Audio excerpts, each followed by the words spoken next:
આપણો દુશ્મન દેશ હોય એવો કયો છે? પાકિસ્તાન દુશ્મન છે આપણો? છે. આપણે આતંકવાદી હુમલાઓ થાય, જે કાંઈ હોય એ બધા ક્યાંથી ટ્રેનિંગ લઈને આવે છે?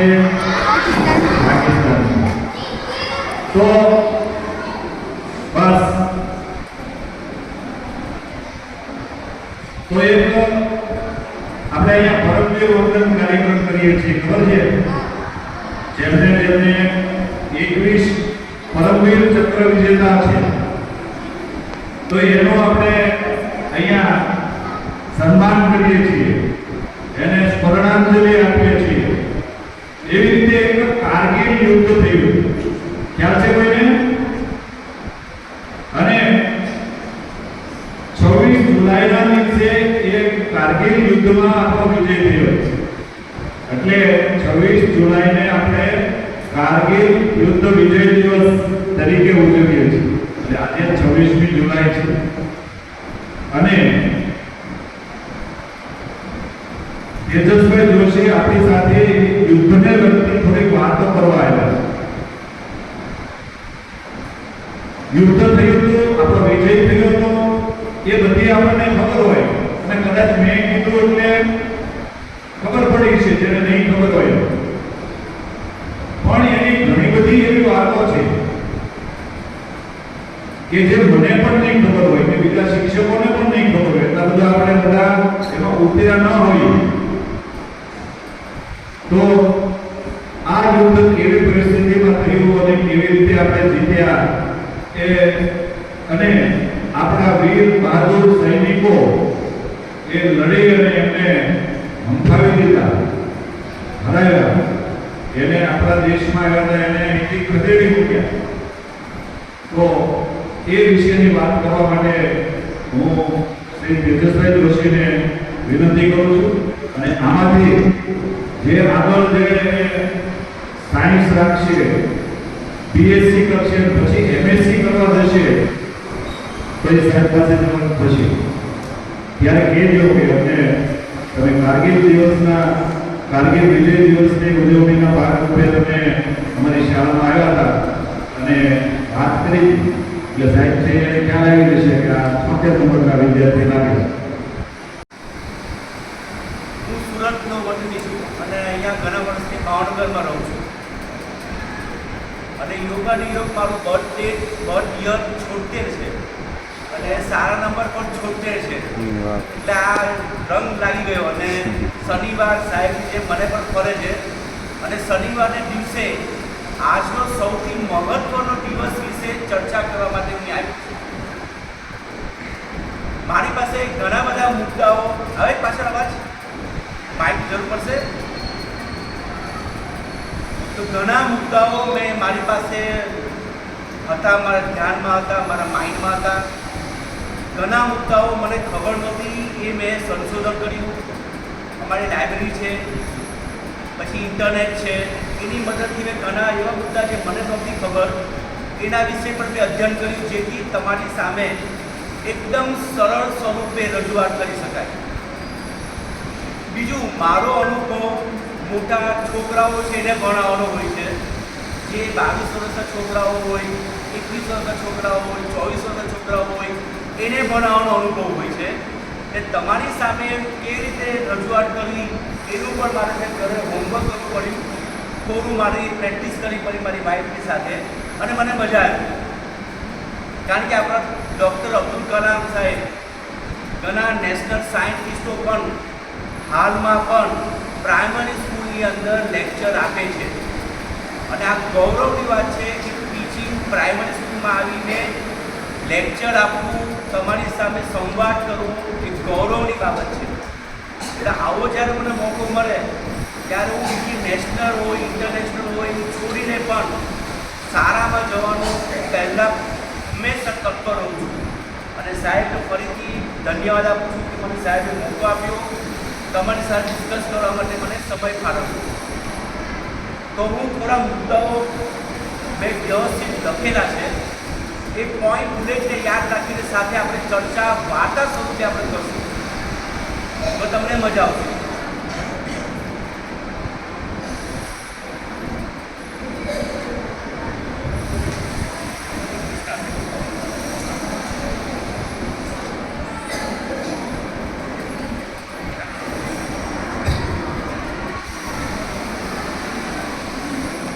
આપણે કારગિલ યુદ્ધ જે થયું હતું જેમાં આપણો વિજય થયો હતો 26 જુલાઈ 1999. તમે તમારા ફાધર મધર સાક્ષી હશે યુદ્ધના. તમે એને પૂછો કે એ વખતે ટીવીમાં પહેલી વાર લાઈવ લડાઈના દ્રશ્યો જોવા મળ્યા હતા. અમે અમારા મા બાપે 1947, 1965, 1971 લડાઈ જોઈ નથી, પણ પહેલી વાર અમે અમારા પેરેન્ટ્સ, તમારા પેરેન્ટ્સ લાઈવ ટીવીમાં કારગિલ વોર જોઈ છે. એના માટે સૌથી વધારે શુભકામના આપણે આપવી જોઈએ તો એ છે પત્રકાર મિત્રો. પત્રકાર મિત્રો લાઈવ લડાઈના યુદ્ધમાં જઈને ફોટોગ્રાફી કરતા, વિડીયો આપતા અને લાઈવ રેકોર્ડિંગ કરતા. એટલા માટે આજે આપણે 26 જુલાઈને કારગિલ વિજય દિવસ તરીકે યાદ રાખવાના છે. આના સિવાય બીજા કયા દિવસો આપણે ઉજવીએ છીએ જે બધાને યાદ છે? તમારામાંથી કોઈ હાથ ઉપર કરશે? સરસ, વેરી ગુડ. 26 જાન્યુઆરી, 15મી ઓગસ્ટ, 15મી જુલાઈ. એના માટે એમ મારો બર્થડે આવી ગયો યોગ દિવસ. Very nice. પછી આના સિવાય બીજા કોઈ દિવસ ઉજવીએ? 21 જૂન બોલો બોલો બધા હોય. સી દિવસ, 10 ઓગસ્ટ સી દિવસ, બરાબર છે, યોગ દિવસ. પછી 21, ઓકે. શેના માટે? સરસ, યાદ છે. 21 જૂન આપણે ઉજવીએ. સરસ. 12 દિવસ યાદ છે કોઈને? સ્વતંત્ર દિવસ, okay. Mother's Day, Father's Day, Mother's Day, બરાબર. વિજ્ઞાન દિવસ, વિશ્વ પર્યાવરણ દિવસ. એ જ પ્રમાણે ટીચર્સ ડે પણ આવે. ટીચર્સ ડે કઈ તારીખે આવે? 5 સપ્ટેમ્બર. શિક્ષક દિન ક્યારે આવે? 2 આવે. શિક્ષક દિન આવે 5 સપ્ટેમ્બર. અને એના જેવું શિક્ષણ દિવસ જેવું ગુરુ પૂર્ણિમા પણ આવે છે. ઉજવીએ ને આપણે? ઓકે. 2 ઓક્ટોબર યાદ છે બધાને? 2 ઓક્ટોબર ઉજવતા હોઈએ છીએ. પછી 12 દિવસ ઉજવતા હોઈએ છીએ. 14 ફેબ્રુઆરી ઉજવતા હોઈએ છીએ. યાદ છે ને બધાને? હા, ગાંધીજી હોય છે. ઓકે. એ જ પ્રમાણે હવેથી બધાએ યાદ રાખવાનું છે કે 26 જુલાઈ આ બધા કરતા સૌથી શ્રેષ્ઠ દિવસ જે આપણે યાદ રાખવાનો છે એ છે કારગિલ વિજય દિવસ. કારગિલ વિજય દિવસ ખાલી યુદ્ધ નથી, સમજી લેજો. ખાલી યુદ્ધ નથી કે આપણે પાકિસ્તાન, આપણો જે દુશ્મન દેશ છે, એની સાથે લડાઈ કર્યું, આપણે જીતી ગયા, એના માટે નથી. ખાલી યુદ્ધ નથી. આ યુદ્ધની સાથે ઘણી ઘટનાઓ રિલેટેડ છે. એ ઘટનાઓ વિશે આજે આપણે ચર્ચા કરવાના છે. હવે સ્ટાર્ટ કરતા પહેલા આપણામાંથી બધા સ્પોર્ટ્સ રમે છે? બધા છોકરાઓ બધા સ્પોર્ટ્સ? ફૂટબોલ ટીમ છે, ફૂટબોલ ટીમ,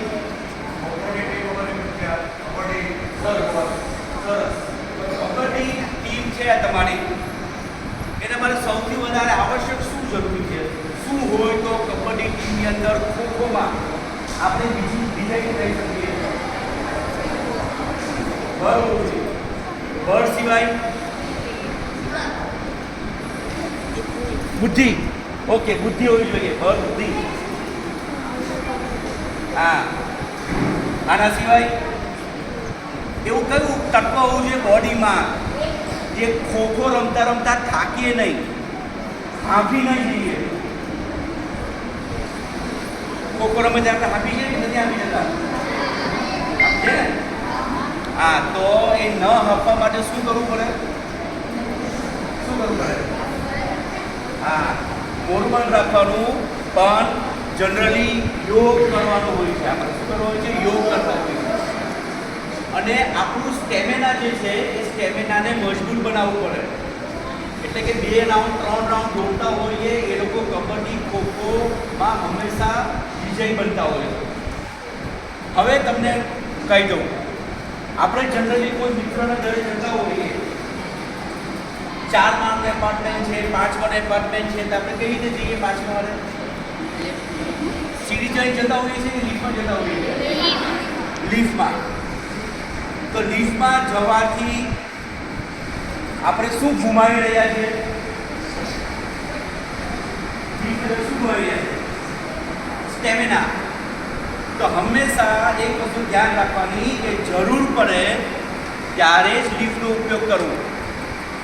જાપાનની અંદર છોકરાઓને શીખવાડવામાં આવેલું છે કે જ્યાં સુધી તમારે 5મા માળ સુધી જવાનું ન થાય ત્યાં સુધી કમ્પલસરી દાદરનો ઉપયોગ કરવાનો.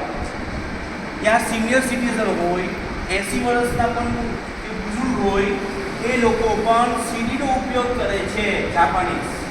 તો આપણે સ્ટેમિના વધારવા માટે બને ત્યાં સુધી જો શરીર સારું હોય તો લિફ્ટનો ઉપયોગ ઓછો કરવાનો, દાદરનો ઉપયોગ કરવાનો. એનું કારણ એ છે કે આપણે હાંફી જઈએ છીએ, રાઈટ? તો 2 માળ ચડવામાં આપણે હાંફ ચડે છે ને.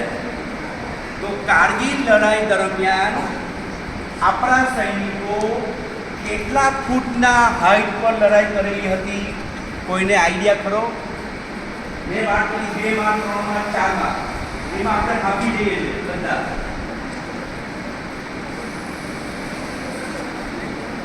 અલગ. કારગિલ યુદ્ધ દરમિયાન આપણા સૈનિકો 18,000 ફૂટની ઊંચાઈએ લડાઈ લડી હતી. આ દુનિયાની એકમાત્ર લડાઈ છે જે આટલી ઊંચાઈ પર લડાઈ હોય. હવે તમે વિચાર કરો, આપણા સૈનિકો બહાદુર ખરા કે નહીં ખરા? આપણે 2-3 માં ચડવું હોય તો આપણને દમ નીકળી જાય, હે ને? આ તો 18,000 ફૂટ પર કારગિલ દ્રાસ ઉપર જે ટાઈગર હિલ છે જમ્મુ કાશ્મીર પર પાકિસ્તાની બોર્ડર પાસે, ત્યાં જઈને આપણા સૈનિકો યુદ્ધ કર્યું હતું. પહેલો મુદ્દો.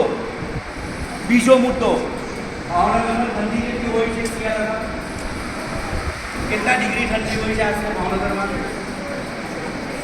10 ડિગ્રી, 15 ડિગ્રી. 10 નોર્મલ ટેમ્પરેચર 36 હોય છે, અત્યારે 30-35 છે. શિયાળામાં ડિસેમ્બરમાં કેટલું તાપમાન થાય?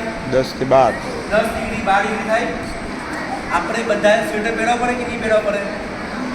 તો શિયાળામાં પણ ડિસેમ્બર મહિનામાં પણ આપણે સ્વેટર પહેરવા પડે છે, કારણ કે 10-12 ડિગ્રી પ્લસ છે.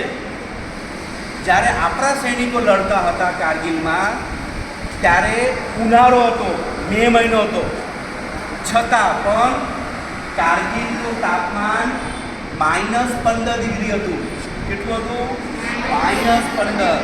એટલે પાણી પણ બરફ જ હોય. ખ્યાલ આવ્યો? તો આપણે 15 પ્લસની અંદર પણ આપણે સ્વેટર પહેરવા પડે છે. જ્યારે આપણા સૈનિકો 18,000 ફીટ પર જઈને ઉનાળામાં પણ -15 ડિગ્રીમાં લડી શકતા છે. ખ્યાલ આવે છે? તો તમે વિચારો કે આ કેટલું અઘરું કામ છે. ઇઝી કામ છે કે અઘરું કામ છે? ત્રીજી વસ્તુ, તમે જ્યારે પીટી કરતા હોઈએ ત્યારે આપણે ખાલી હાથે દોડતા હોઈએ કે હાથમાં વસ્તુ લઈને દોડતા હોઈએ? ખાલી હાથે. શું કામ ખાલી હાથે દોડીએ આપણે? 2 રાઉન્ડ વધારે મળે, થાક ઓછો લાગે, એટલા માટે હોય ને. આપણે કેમ રનિંગ કરતા હોઈએ? કંઈ સાથે લઈ જતા નથી. પણ આપણા સૈનિકો કારગિલ દરમિયાન પોતાની સાથે જે બેગ લઈ ગયા હતા એ બેગનું વજન કમસે કમ 25 કિલોનું હતું અને સાથે 7 કિલોની રાઇફલ, 7 કિલોની રાઇફલ અને 25 કિલોની બેગ. આટલી વસ્તુ લઈને 25 કિલોની બેગ, રાઇફલનું વજન અને -15 ડિગ્રી, 18,000 ફીટ ઉપર પહાડ પર બેસેલા પાકિસ્તાની દુશ્મનો સૈનિકો, પહાડ પરથી સંતાઈને આપણે જોઈ છે કાપડમાંથી કે ઇન્ડિયન સોલ્જર આવે છે. આપણે નીચે છે આપણને દેખાતું નથી કે ઉપર કોણ બેઠા છે, કઈ જગ્યાએ બેસેલા છે, કઈ જગ્યાએ એમને બંદૂક રાખેલી છે. છતાં પણ આપણા સૈનિકોને ખબર છે કે સામે જવામાં મૃત્યુ નિશ્ચિત છે, મરવાના 100% છે. છતાં પણ સામી છાતીએ આપણા સૈનિકો નીચેથી ઉપર પહાડ પર દુશ્મનની ચાલુ ગોળી વરસાદ થાય ગોળીઓ એની અંદર બસતા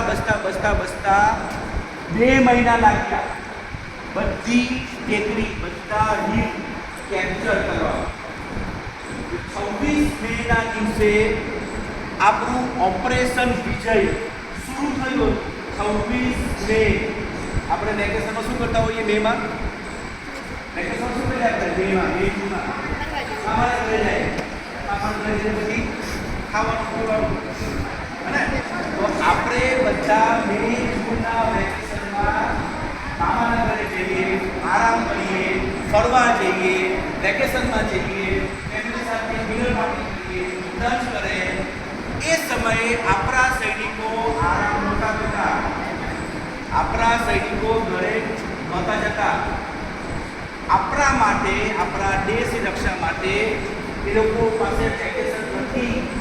તો 26 મેના દિવસે આપણા સૈનિકોએ કૂચ ચાલુ કરી ઓપરેશન વિજયની અને બરાબર 2 મહિના 60 દિવસ 26 જુલાઈના દિવસે આપણે મોટાભાગની ઓલમોસ્ટ બધી 100% ટેકરીઓ પાકિસ્તાનમાંથી છોડાવી. એટલા માટે આ વિજય દિવસ ઉજવીએ છીએ. પાછું હું કહું, ખાલી આપણે લડાઈ નથી જીતી. પાકિસ્તાનને હરાવવું ઈઝી છે, પણ હરાવીને આપણે લડાઈ જીતા છે એનો આનંદ નથી માનવાનો. આપણે એની પાછળ સંકળાયેલી ઘટના, એની પાછળ સંકળાયેલી વ્યક્તિગત ભાવનાઓ, દેશ માટે કંઈ કરી છૂટવાની ભાવના, યોદ્ધાઓની ભાવના, એ જે છે એને ધ્યાનમાં રાખીને આ આપણે દિવસ ઉજવી રહ્યા છીએ. હવે તમને આ પાસે ખબર 12 વર્ષ, 14 વર્ષ, 13 વર્ષ, 12 વર્ષ. આપણા સૈનિકોની ઉંમર હતી 22 વર્ષ અને હાઈએસ્ટ ઉંમરમાં જે આપણો વીર ગતિ પ્રાપ્ત થઈ સૈનિકની એની ઉંમર હતી 24. એનો મતલબ એમ થાય છે કે 22 વર્ષથી 24 વર્ષની ઉંમરવાળા સૈનિકો જે તમારા કરતાં ખાલી 10 વર્ષ કે 12 વર્ષ જ મોટા છે, એ લોકોની અંદર દેશ માટે લડી જવાની, દેશ માટે વિજય થવાની ભાવના જાગૃત હતી. એટલા માટે આપણે પણ આ રીતે આગળ કરવાની છે. તમારી ઉંમર હવે આપણે પણ બાળક કહેવાય, મા બાપની દ્રષ્ટિમાં આપણે બાળક રહેવાના છે, બરાબર? પણ આપણે આ ઉંમરથી જ દેશ માટે આપણે કઈ રીતે સેવા કરી શકીએ, દેશ માટે કઈ રીતે આપણે આગળ વધારવાનું કામ કરીએ એના વિશે વિચારવાનું છે. જરૂરી નથી કે સૈનિક બનીને સેવા કરે, સૈનિક ના કરે, જરૂર નથી કે સૈનિક બનીને સેવા કરાય. ઘણી બધી મેથડ છે સેવા કરવા માટે. તો આ વસ્તુને આપણે ધ્યાનમાં રાખવાની છે સેવા કરવા માટે. તો તમને મેં કીધું, નાની ઉંમરમાં આ લોકો મોટિવેટેડ હતા ભારત માતા માટે. એવું કયું બળ હતું નાનપણમાં જે લોકોને સૈનિક બનવા માટે પ્રેરિત હતું?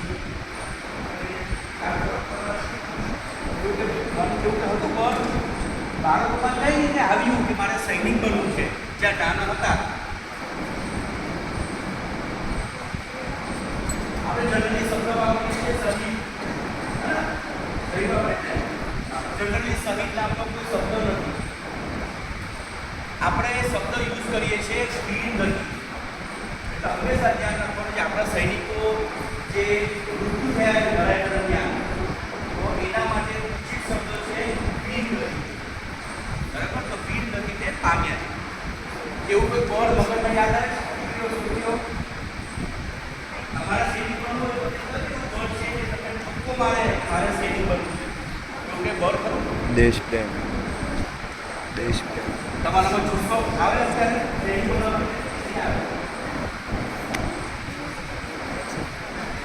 બોલો દેશ પ્રેમ તો બોલો. ઓકે, તો હું તમને કહી દઉં,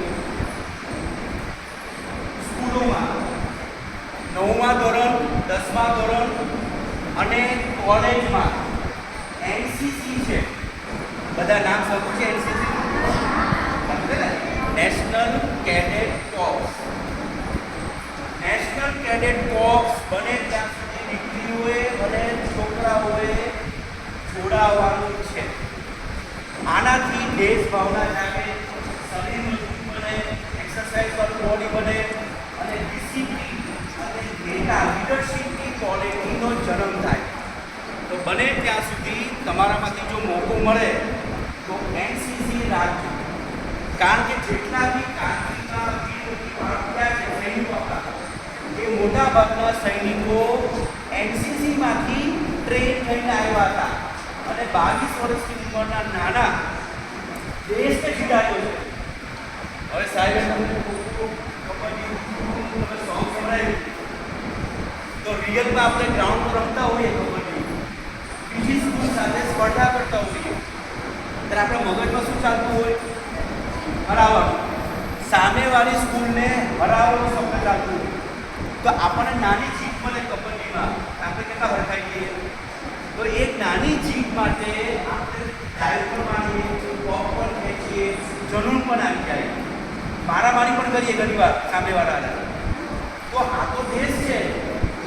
આ લોકો જીતવા માટે નહીં, દેશને આઝાદ કરવા માટે લડ્યા હતા, ભૂમિ બચાવવા માટે લડ્યા હતા. તો વિચારો તમને કેટલું જરૂર છે. તમને ખાલી કબડ્ડી રમવામાં જરૂર આપવું હોય, ભાઈ એક છોકરા આવે તમારી સાથે ભટકાઈ જાય ગાડી, તમારા પેરેન્ટ્સ સાથે જતા હોઈએ, ગાડી ભટકાઈ જાય, તરત જ છોકરી દાદાગીરી કરશે, જરૂર આવી જાય. તો જ્યારે દેશ ખતરામાં હોય, દુશ્મનો આપણા છાતી પર બેઠા હોય ત્યારે કેવા પ્રકારનું જનૂન આવી જાય.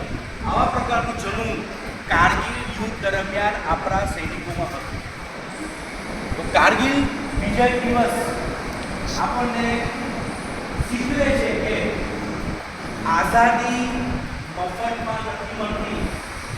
અત્યારે તમે જે ફરી રહ્યા છીએ, આપણે ભણી રહ્યા છીએ, આપણે કોઈ રોગ નથી, બહાર ફરવામાં, મોટામાં ફરવામાં, સાયકલ ચલાવવામાં કોઈ આપણો રોગ નથી. આને કહેવાય આઝાદી. આવી આઝાદી માટે આપણા સૈનિકો વીરગતિ પ્રાપ્ત કર્યા. તો આની કિંમત જાણવાની. હવે કારગિલ પહાડ હતો એટલે તમે જ્યારે નકશો જોયો હોય તો ઘરે જઈને તમારે કામ કરવાનું છે. જમ્મુ કાશ્મીરનો નકશો જોવાનો. જમ્મુ કાશ્મીરના નકશામાંથી તમારે શ્રીનગર જોવાનું, જ્યાંથી વૈષ્ણો દેવી જતા હોય છે. એના અમારી કોઈ ક્યાં હોય મોકો મળે જવાનો? મોકો મળે તો જવાનો. શ્રીનગરથી લઈને લેહ જ્યાં બરફ છે, વચ્ચે કારગિલ આવે. એ આખો રસ્તા ઉપર હાઈવે છે. એ હાઈવેને ચોક કરવા માટે, પકડ જમાવવા માટે પાકિસ્તાની આર્મીએ એના પર કબજો કરવાના લક્ષ્યને ધ્યાનમાં રાખીને પહાડ પર બેસી ગયા હતા. જે સમયે આપણા સૈનિકો નીચે આવી ગયા હતા. ભારત અને પાકિસ્તાન વચ્ચે સંધિ હતી કે આ દરમિયાન આપણા બંને સૈનિકોએ ઉપર નહીં રહેવાનું, નીચે આવી જવાનું. જ્યારે ઠંડી ઓછી થઈ જાય ત્યારે પાછા ઉપર આવી જવાનું. તો આ શરતનો ભંગ કરીને પાકિસ્તાની ઉપર રહી ગયા, આપણા નીચે આવી ગયા, ગદ્દારી. તો ગદ્દારીનો બદલો ભારતીય સેનાએ લીધો.